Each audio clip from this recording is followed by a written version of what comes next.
Introduction to Wisner Library's Local Heritage Collection, Part 2, Searching. The home screen has a quick search bar at the upper right. This will search the entire collection.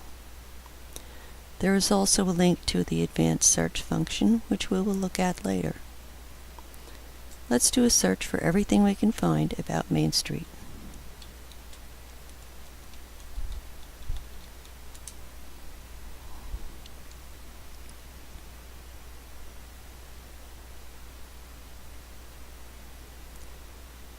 We found a lot of items, 177. And as you can see, there are lots of different kinds of items. There are some PDFs. There are some plain text. But if we were to look at all of these, we would realize that not all of them are about Main Street. We have searched for everything that has the word Main in it and everything that has the word street in it. So there are some things in this list that really aren't what we're looking for.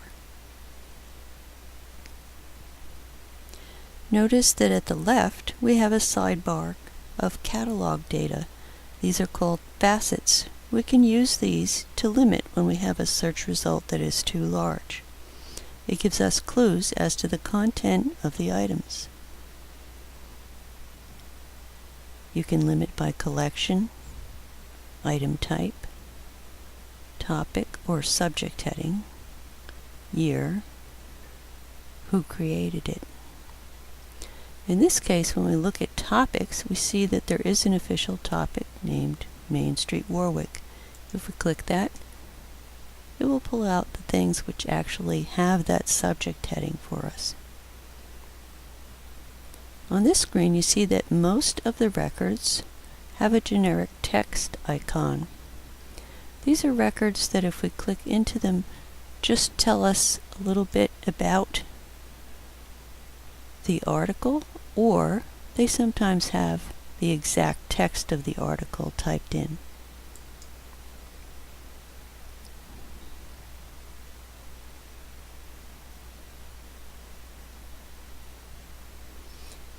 So if we limit just to Main Street, maybe what we're really looking for are images of Main Street. And we have 7 records that are an image. So if we click that, it'll just pull up the photographs of Main Street.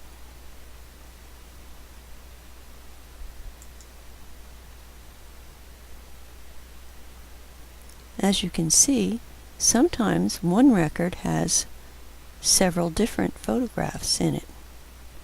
We can add items to each record that are essentially about the same thing, so that they're clustered together to make it easier to view.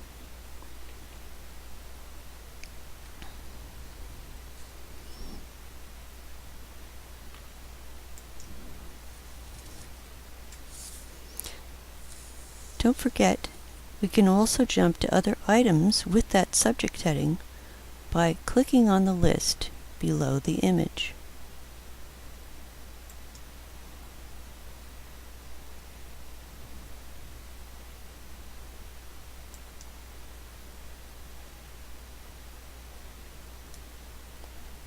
Here are items that contain something about Fountain Square, what is now the traffic island at the corner of Colonial and Main Street.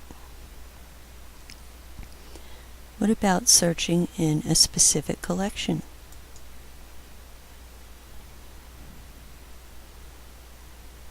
If you go to the collection on the main screen, you see that we have a second search bar that appears, and that is specifically to search that collection.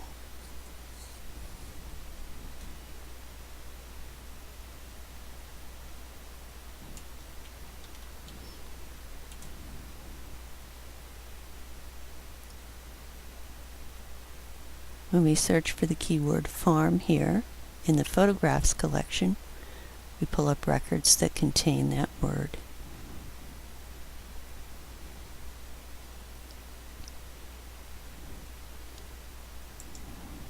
Let's take a look at how to display and capture large images. Within the map collection, there's a historical map section with many of the historical maps that have been published about town. Let's see if there's a map that has a list or a description of farms within the town. As you can see, we have 2 items. When you're at a search results screen, you can also sort by date.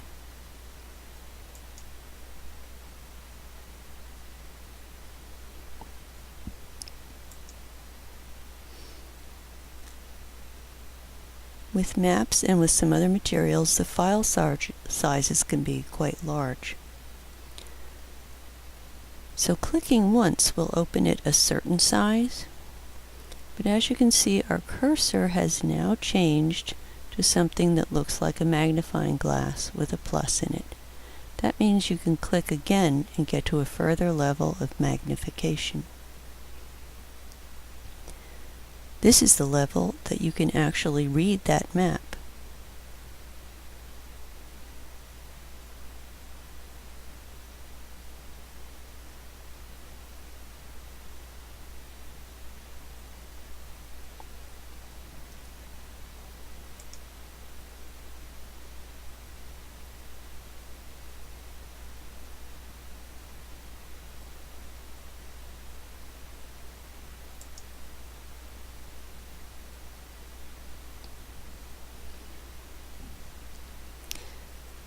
Once you get the display the size you need in order to read it, and if you've gone to all the magnification you can get, your cursor is now a hand that if you hold down the left-hand button on your mouse and drag, you can drag the image wherever you need it. Now that you've got the image a large size that is readable, you can also right-click and either copy or save the image to your computer. If you have a snip tool on your computer, you can also at this point just create a snip to grab the section that you want.